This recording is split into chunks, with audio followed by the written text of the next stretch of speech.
Alright, so one of my top videos that I have done, which is probably a 10 or 11-year-old video, is a fish bagging demonstration.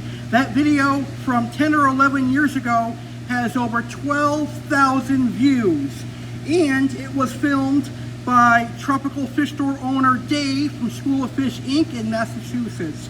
Well, fast forward 10 years later, and now I, Aqua Alex Cardinale, am excited to show you how to bag tropical fish. And I learned how to bag tropical fish a number of years ago when I volunteered to work at a local fish store in my area. But I've been out of the fish store industry for some time, and I just recently got back into it.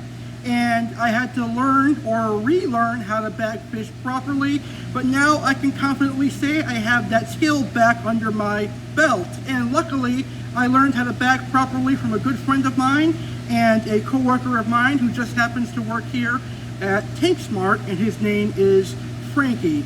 But anyway, I want to show you the proper way to bag fish properly in case you were like me one day and you lost the ability to bag, or you forgot the ability to bag properly. I'm going to teach you how to bag fish properly so that when you do sell fish or rehome them, you can do it properly.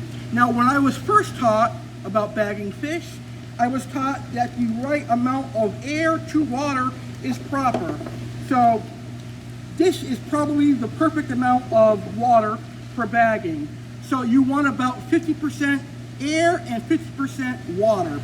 50% air, 50% water is what I use for local orders.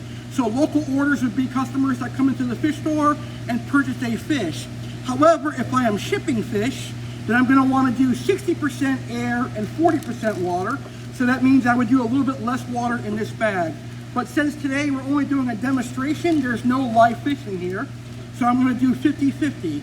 And I'm going to show you the proper way to bag. And by the way I bag, I don't need oxygen because the way I bag. But some people do like to put oxygen in the bag, and there are ways you can do that. But first I'm going to show you the traditional way of bagging, which is simply grabbing the bag and then quickly and as firm as you can, grabbing the top, twisting, and then twisting it like that. And then once you feel it become firm and nice and tight, you can twist it around your hand until you get a nice motion. And then you grab a rubber band. It's kind of hard to explain. I just learned by doing, so I'm going to try to show you as best as I can. And you just you manipulate the rubber band on there until you get a nice seal, and you know that the bag won't leak or pop open when the customer heads home. And that is the last thing that you want.